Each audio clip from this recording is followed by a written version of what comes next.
In the event that I am reincarnated, I would like to return as a deadly virus in order to contribute something to solve overpopulation. Prince Philip, reported by Deutsche Presseagentur DPA, August 1988. Aldous Huxley, author of Brave New World and brother of Julian Huxley, gave a speech at Berkeley in 1962, shortly before his death. He admitted that his best-selling book, Brave New World, written in 1932, was based not on fiction, but on what the elite were actually planning to implement. And here I would like briefly to compare the parable of Brave New World with another parable which was put forth more recently in George Orwell's book 1984.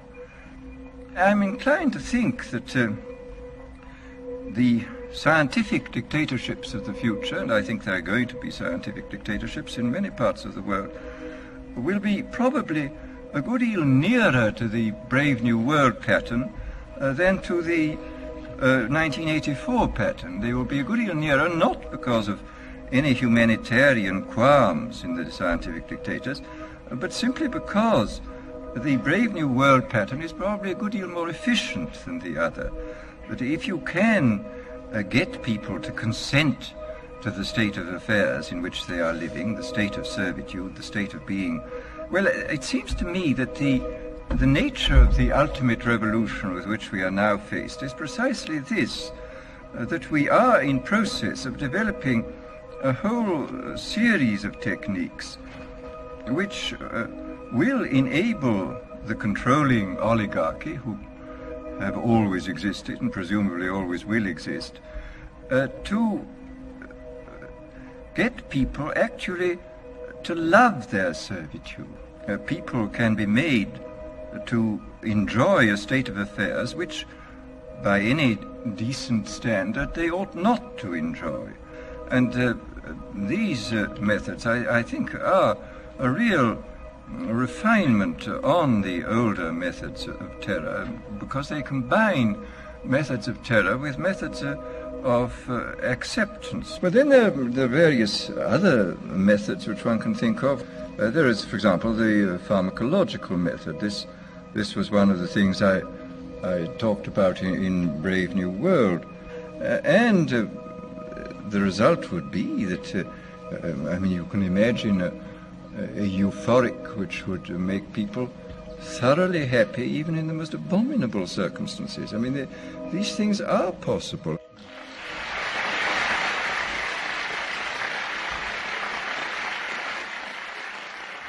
The elite have left a massive wave of destruction behind them as they cold-bloodedly experiment on civilian populations as if we are lab rats. A string of congressional investigations has uncovered more than 20,000 secret tests that were carried out against the American people between 1910 and 2000. One well-known eugenics study, the Tuskegee Syphilis Project, killed hundreds of blacks and spanned 40 years until whistleblowers exposed it in 1972. From 1943 until present, the British have tested lethal nerve gas on their own personnel, on land, air, and sea. Many died instantly. Still others died grueling deaths over several years. The federal government commissioned secret radiation experiments on thousands of non-consenting patients. Hundreds of hospitals in the U.S. injected healthy men, women, and children with uranium and plutonium at dosage levels ranging from non-therapeutic to lethal, killing many of the test subjects. Pregnant wives of GIs were given vitamins by base doctors that actually consisted of highly radioactive uranium-239 and plutonium-241, resulting in violent miscarriages and the death of the mothers.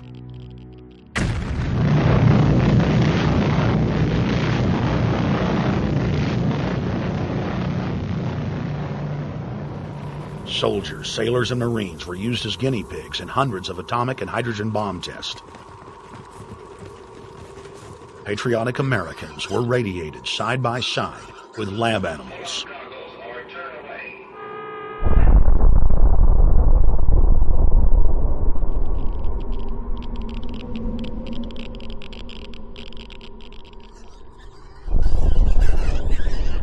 astronauts were forced to repeatedly fly through mushroom clouds of DNA-destroying radiation.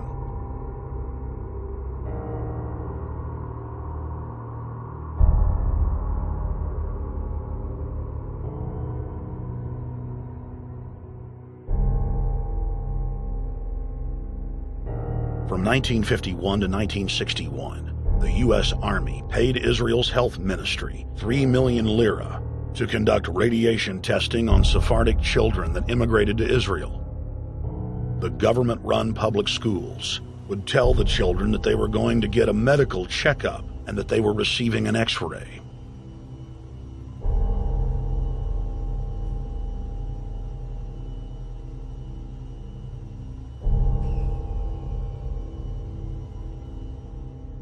The Pentagon had already radiated more than 4,000 institutionalized children in the United States, many of which had died. More than 110,000 of the darker-skinned Jews were given 35,000 times the maximum dose of X-rays to the head repeatedly. Many of the children died within months. All of them lost their hair. Some still live today and endure excruciating health problems. The covert testing of chemical, biological, and radiological agents on unsuspecting populations continues worldwide today. From 1940 to 1979, the vast majority of the British population was sprayed by aircraft more than 2,000 times with deadly chemicals and microorganisms without ever being told. In 1968, the Pentagon tested a deadly bioweapon on New York subways and placed personnel in local hospitals to monitor the effects. Aggressive sterilization of men and women continued in many states until the mid-1980s. The United States and England are currently testing pesticides and highly toxic experimental drugs on tens of thousands of healthy foster children, many of which die as a result of the experiments. Prisons across the nation have forced inmates to participate in grisly experiments, ranging from pesticide studies to having tablets of dioxin sewed into their backs. Gradually, by selective breeding, the congenital differences between rulers and ruled will increase until they become almost different species. A revolt of the plebs would become as unthinkable as an organized insurrection of sheep against the practice of eating mutton. Bertrand Russell. H.G. Wells, Aldous Huxley, Bertrand Russell, and hundreds of other eugenicists constantly bragged about how the establishment believed themselves to be a separate, more advanced species than the common man. Top eugenicists were bold enough to admit that their real goal was not improving the heredity of the commoner, but to further dumb them down so that they could be more manageable. Nobel Prize winner Russell wrote at length about how vaccinations filled with mercury and other brain-damaging compounds would induce partial chemical lobotomies and develop a servile zombie population. Diet, injections, and injunctions will combine from a very early age to produce the sort of character and the sort of beliefs that the authorities consider desirable, and any serious criticism of the powers that be will become psychologically impossible. Bertrand Russell. Over 100 years ago, eugenicist social planners said that they'd use mind-altering drugs to control the population. By 2007, more than 20% of the U.S. population were on some type of prescription antidepressant. But in the case of foster children, a sector where the state has total control, at least 2/3 are forced to take a cocktail made up of, on average, 7 psychotropic drugs. Chairman of the Texas Society of Psychiatric Physicians, Joe Burkett, testified before the State House Select Committee hearing on psychotropic drugs in foster care and shocked the public when he said that 2/3 of foster children in Texas had been placed on psychiatric drugs because they were very, very sick from a bad gene pool.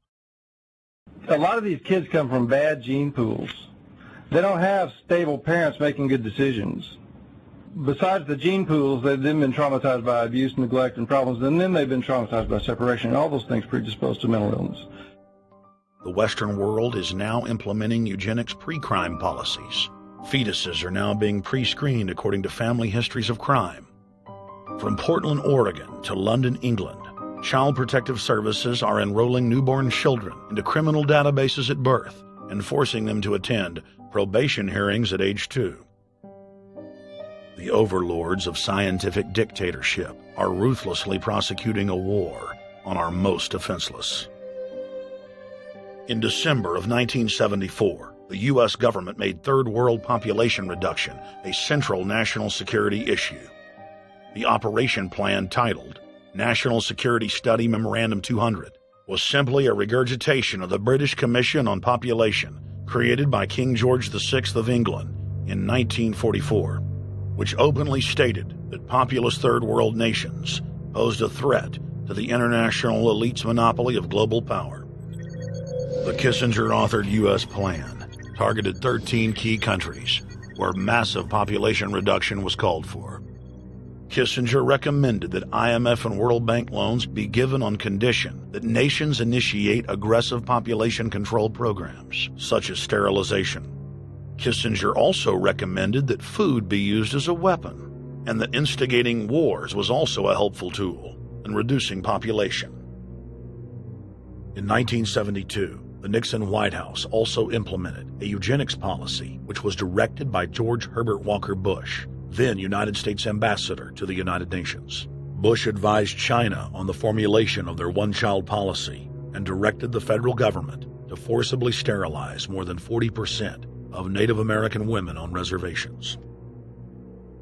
The Bilderberg-dominated Club of Rome advocated environmentalism as the best front to implement population reduction.